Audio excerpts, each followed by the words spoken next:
ധീരശ്രങ്ങളെ കിട്ടുമെന്ന് കരുതിയോ ഇങ്ങോട്ട് പോരുമ്പോ? അതോ പഠിപ്പിച്ച ആശാനോട് വല്ല കുരുത്തക്കേടും കാട്ടി ശാപം ഏറ്റുവാങ്ങിയോ? പഠിച്ച വിദ്യ വേണ്ടപ്പോ മറന്നുപോയ കർണനെ പോലെ. മതി പരിഹാസം. വടക്കേ നിന്ന് പെണ്ണുങ്ങളുടെ കൂട്ടച്ചിന് ഞാനും കേട്ടതല്ലേ. ചതിക്കൂട്ടിനോട് അംഗം പാടില്ലെന്ന് ആശാൻ പറഞ്ഞതാണ്. ഞാനത് വിശ്വസിച്ചില്ല. എങ്ങനെ ചതിച്ചു? അടവ് പഠിച്ചവർക്കതറിയാം. ദൈവത്തിന് വിലക്കാത്ത ചെയ്യാൻ നിങ്ങളുടെ കൂട്ടത്തിലെ ആള് കാണും. മെയ്വട്ടത്തിൽ അകപ്പെട്ടാൽ ആരും കാണാതെ മർമ്മത്തിൽ താഴ്ത്തി വീഴ്ത്തുമെന്നറിയുമായിരുന്നെങ്കിൽ കണ്ണ് മേൽപോട്ട് പിടിച്ചല്ല നിൽക്കേണ്ടിയിരുന്നത്. ഓഹോ, ഇവിടെ പെണ്ണുങ്ങൾക്കും ഇതൊക്കെ അറിയാമോ? അമ്മാവൻ അമ്മായിയോട് പറയുന്ന കേട്ടു. ചിലതൊക്കെ കണ്ടാലും അറിയാം. പിടഞ്ഞ് നിലത്ത് വീണപ്പോ ക്രൗര്യത്തോടെ നോക്കുന്നത് കണ്ട് ഞാൻ കരുതി അയാളെ കൊല്ലുമെന്ന്. കൊല്ലുമായിരുന്നു. എന്നെ ഒരാൾ വിലക്കി. എന്റെ അമ്മ. അമ്മ ഇപ്പൊ ഇല്ല.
ഇത് ഞാനാണ്, സുഭദ്രയുടെ അമ്മ, മരിച്ചുപോയ ദേവയാനി.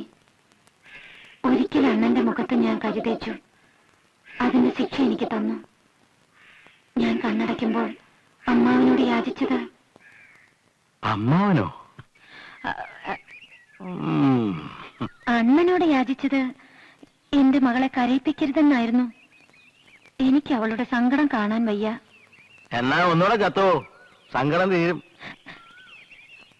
ദുഷ്ട, മരിച്ച ആളെ നിന്ദിക്കുന്നു. ഇല്ലേ?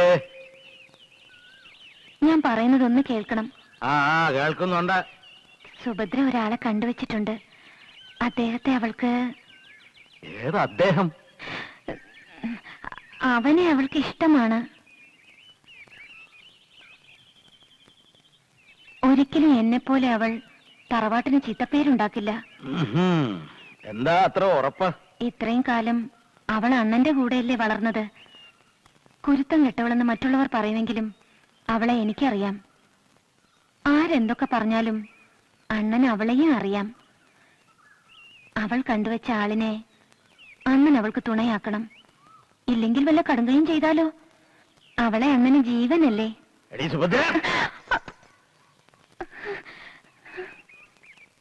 ഇവിടെ മാറി.